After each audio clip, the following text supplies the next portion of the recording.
Mobile data বন্ধ করে দিয়েছে।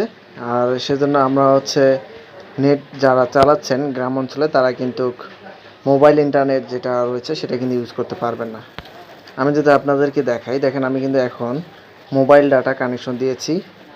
আর এখান থেকে আমি আপনাদেরকে দেখাবো আমার ফেসবুকে ঢুকে। দেখেন এখানে কিন্তু ফেসবুকে এখন ঢুকতেছে না,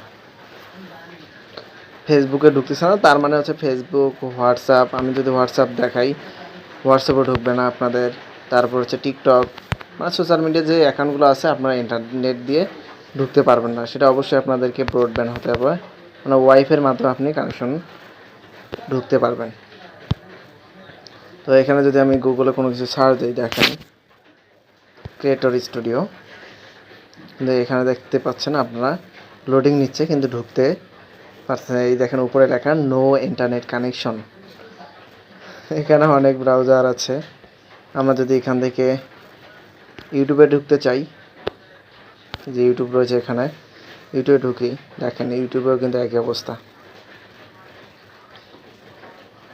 ইউটিউবে ঢুকতেছে না। মানে এখানে দেখেন আমার কিন্তু 4G পাচ্ছে, তবুও ইন্টারনেট নেই। তার মানে ও ইন্টারনেট বন্ধ করে দিয়েছে। এখানে ইন্টারনেট কোনো কিছুই হচ্ছে না। আমরা এখানে সার্চ দিব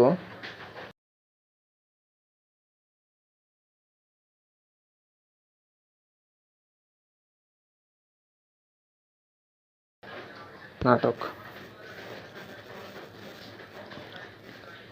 তো দেখেন নাটকও ঢুকতেছে না। তার মানে ইন্টারনেট নাই। ইন্টারনেট না থাকলে তো কোনো কিছুই হবে না। এটা আমি শুধু জাস্ট আপনাদেরকে দেখিয়ে দিচ্ছি অন্যান্য সাইটগুলোতে। এখানে হোয়াটসঅ্যাপ রয়েছে, হোয়াটসঅ্যাপে আমি প্রবেশ করতে পারবো না কারণ আমার কিছু সিক্রেট রয়েছে এখানে। যাই হোক, বিষয় আপনাদের যে কোনো জিনিস আপনারা কিন্তু এখন মোবাইল ডাটার মাধ্যমে সেটা প্রবেশ করতে পারবেন না, কারণ মোবাইল ডাটা বন্ধ করে দিয়েছে। আর এটি আপনার কবে খুলবে সেটা এখনও বলে নাই, বা এখনও যে প্রকাশিত হয় নাই ওইভাবে। অনেকেই জানে না, অনেকেই জানে মোবাইল ডাটা বন্ধ হয়েছে কিনা। তো আজকের ভিডিওটি এ পর্যন্ত। সকলে ভালো থাকবেন, সুস্থ থাকবেন। আল্লাহ হাফেজ।